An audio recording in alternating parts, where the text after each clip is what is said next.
할렐루야. 현장에서 영상으로 예배드리는 우리 성도님들을 주님의 이름으로 축복합니다. 코로나가 끝난 다음에 우리에게 여러 가지를 생각하게 합니다. 코로나를 경험하면서 현장 예배를 드릴 수 없는 상황 가운데 하나님에 대한 믿음이 흔들리기 시작하는 겁니다.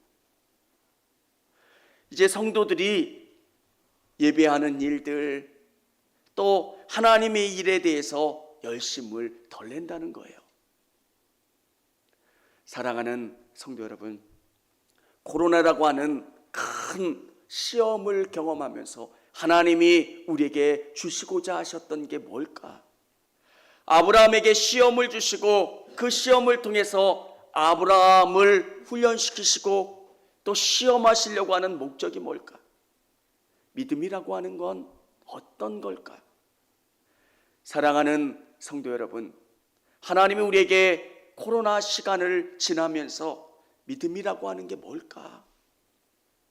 보이지 않는 하나님, 그 하나님이 내 일상 속에서 깊이 경험되는 거예요. 나와 항상 함께 하시고 내 삶 가운데 함께 해주시고 동행해 주시고 이끌어 주시는 것, 지친 날 가운데, 힘든 날 가운데 하나님께 기도하고, 하나님 이런 일들이 있어요, 하나님 도와주세요, 하나님 이끌어 주세요, 나에게 새 힘을 주세요. 그곳이 어디든지 상관없어요. 하나님과 교제하는 것. 사랑하는 성도 여러분, 시대가 어떤 시대일지라도 믿음은 더 견고해져야 되는 거예요. 오늘 모세는 이 아브라함의 이야기를 들려주면서 광야에 사는 이스라엘 백성들에게, 출애굽한 이스라엘 백성들에게 진짜 믿음이 뭔가를 우리에게 알려주고 있다는 거예요. 하나님께서 어마어마한 기적을 보여주셨어요. 여러분, 10가지 재앙을 우리 삶 속에서 한번 적용해 보면 얼마나 놀랍습니까? 하나하나가 놀라운 사건이에요.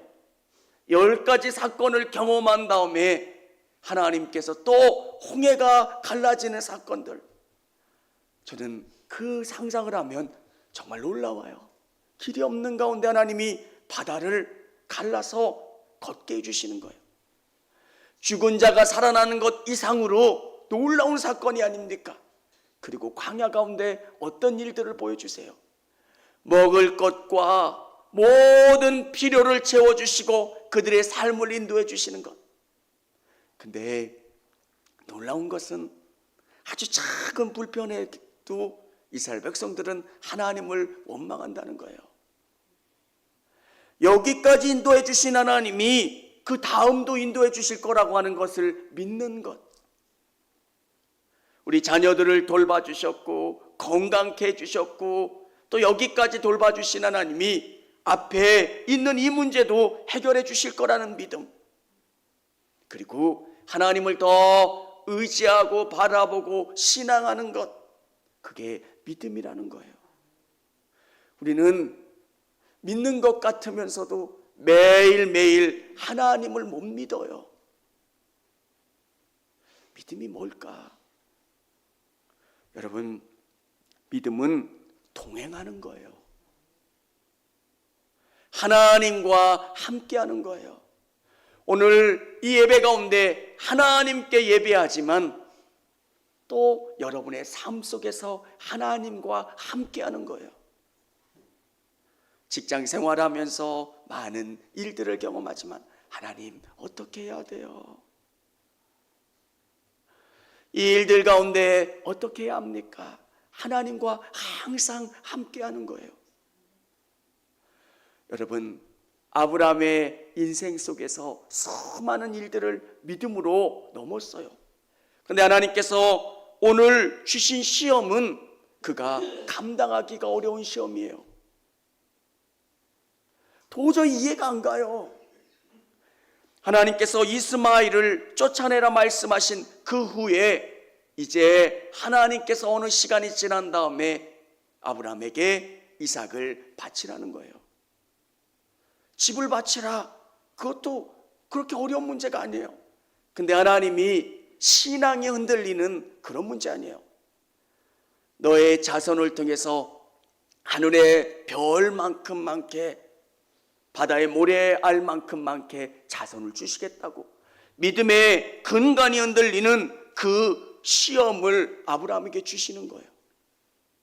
그때 아브라함이 어떻게 반응했습니까? 아브라함은 여기까지 인도하신 하나님을 신뢰하는 거예요. 여러분 앞에 도저히 이해가 가지 않는 어려움이 온다면 과거를 돌아보세요. 여러분이 처음 예수를 믿고 또 자녀들의 문제와 여러 가지 어려움 가운데 돌봐주시고 이끌어주신 하나님, 큰 경제적인 어려움 가운데, 질병 가운데, 힘든 가운데 돌봐주시고 이끌어주신 하나님, 그 하나님이 여기까지 인도해 주셨다면 내가 이해가 가지 않는 이 문제 가운데서도 하나님의 길이 있겠지, 하나님의 방법이 있겠지 믿고 하나님의 손을 꼭 잡고 걸어나가는 것, 그게 믿음이라는 거예요. 광야는 우리가 상상할 수 없는 그런 어려움이 있는 곳이에요. 현실적으로 보면 이들의 불평이 이해가 가요. 사우나에서 살으라고 하면 여러분 감사합니다, 이렇게 이야기할 분이 어디 있겠어요? 사우나에서 1시간만 있으면 죽겠다고 그럴 거 아니에요.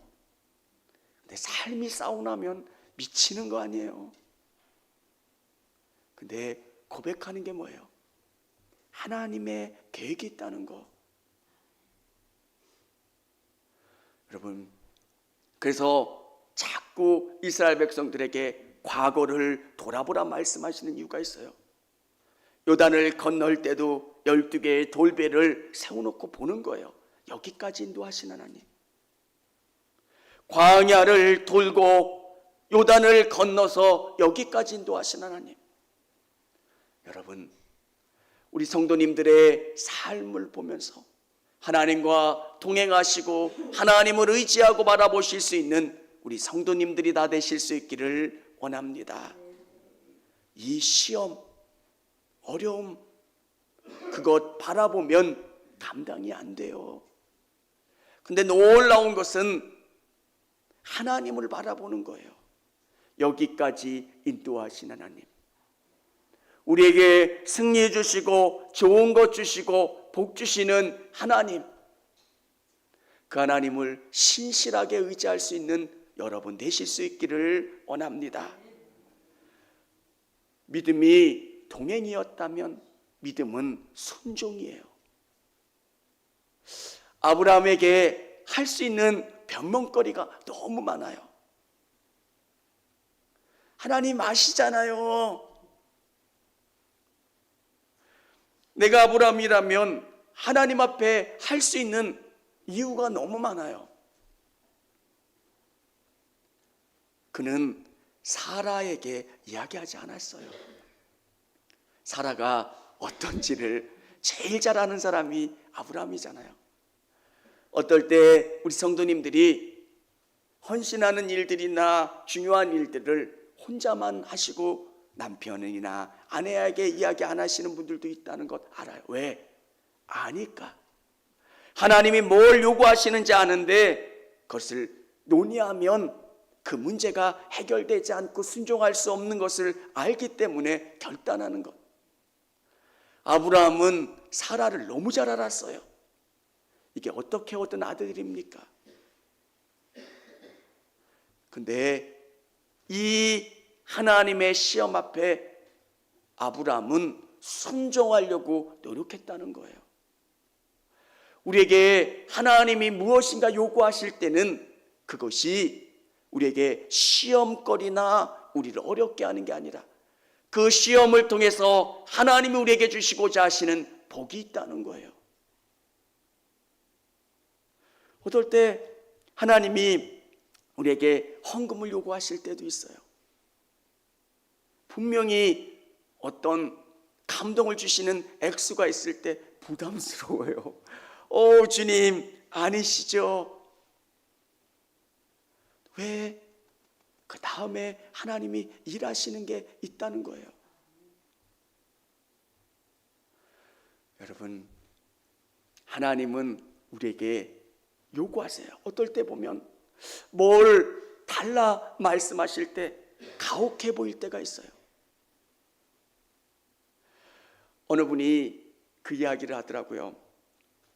어떤 일이 되어진 다음에 하나님이 과분한 축복을 주셨대요.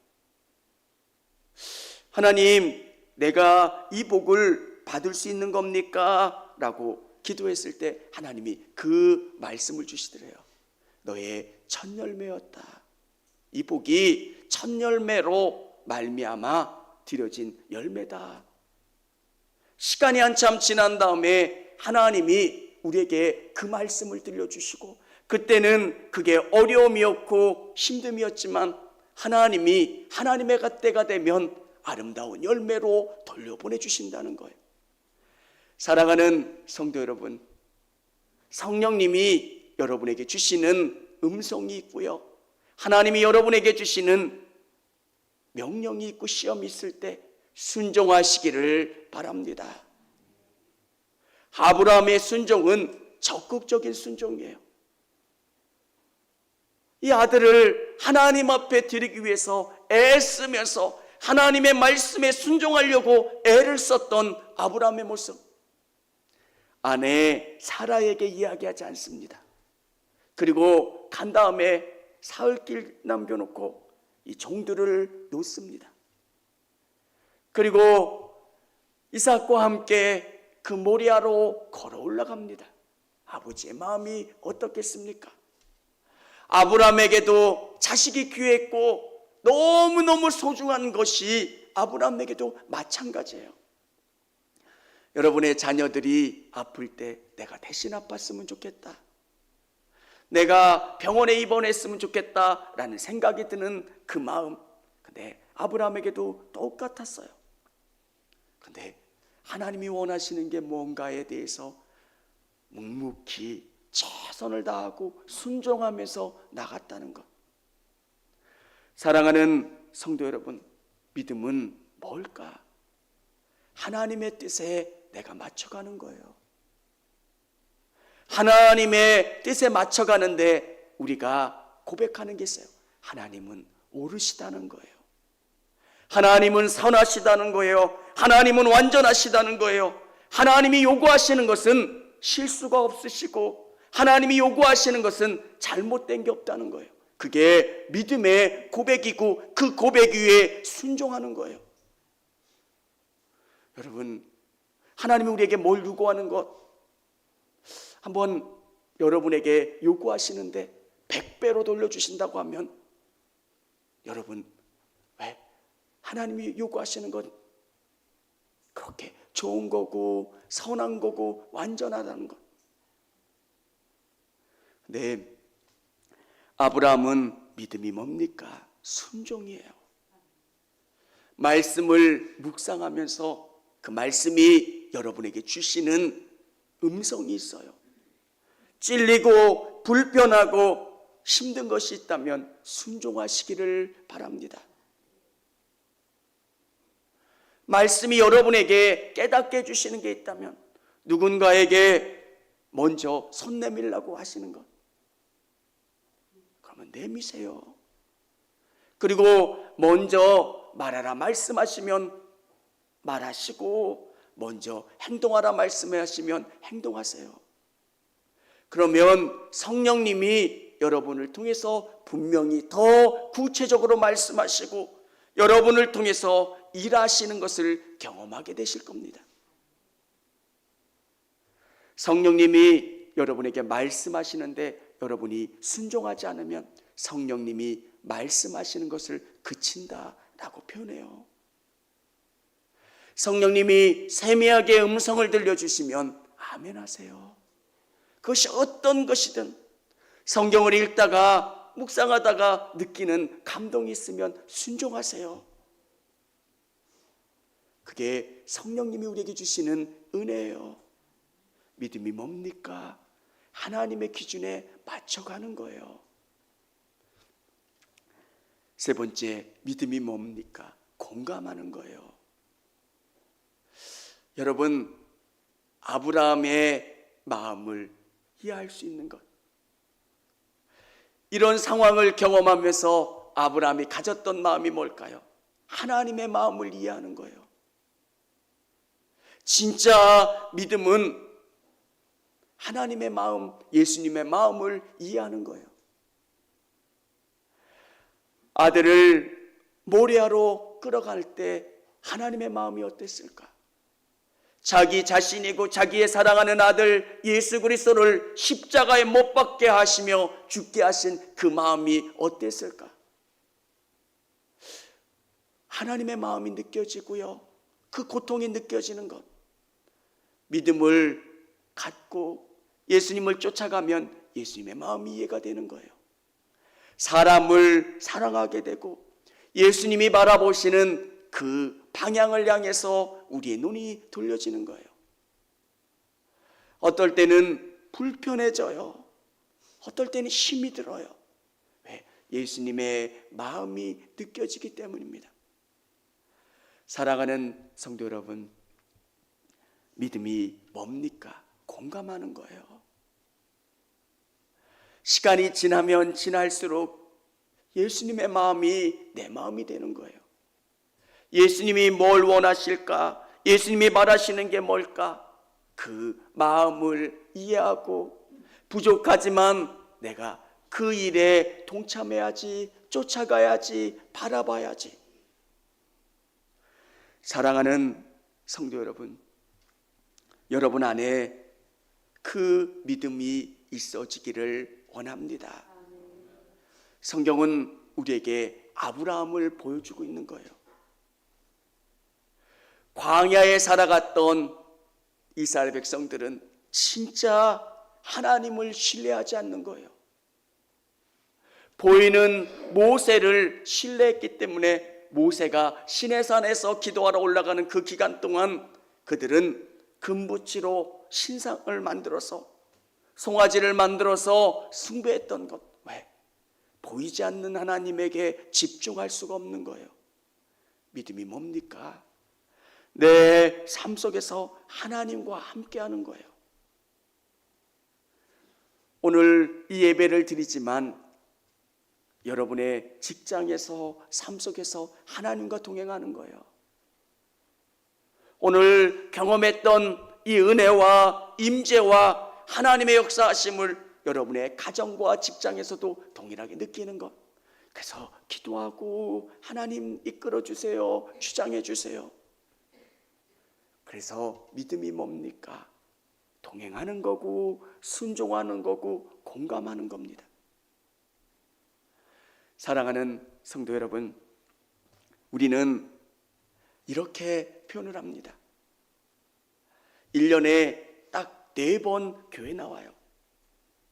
성탄절날, 추수감사절날, 부활절날, 새해. 그러면서 그때는 아름다운 옷을 입고, 그리고 나는 정말 멋진 그리스도인이야. 뭐가 문제일까요? 진짜 믿음은 그들의 삶 속에서 하나님과 동행하고 하나님이 말씀하시는 게 옳고 하나님을 의지하는 것. 사랑하는 성도 여러분, 여러분의 삶 속에서 하나님과 깊이 동행하시고 하나님의 은혜와 복을 경험할 수 있는 저와 우리 성도님들이 다 되실 수 있기를 원합니다. 청주감리교회 채널의 영상 잘 보셨나요? 저희 교회 예배에 함께 참여하고 설교 및 다양한 영상을 보고 싶으시다면 화면 오른쪽을 눌러 청주감리교회 채널을 구독해 주시기 바랍니다. 주일, 수요일 새벽 예배 라이브 방송과 지난 설교, 그리고 교육부서의 예배 등 다양한 소식에 빠른 알람을 받으실 수 있습니다. 청주감리교회 유튜브 채널 구독과 좋아요 기억해 주세요.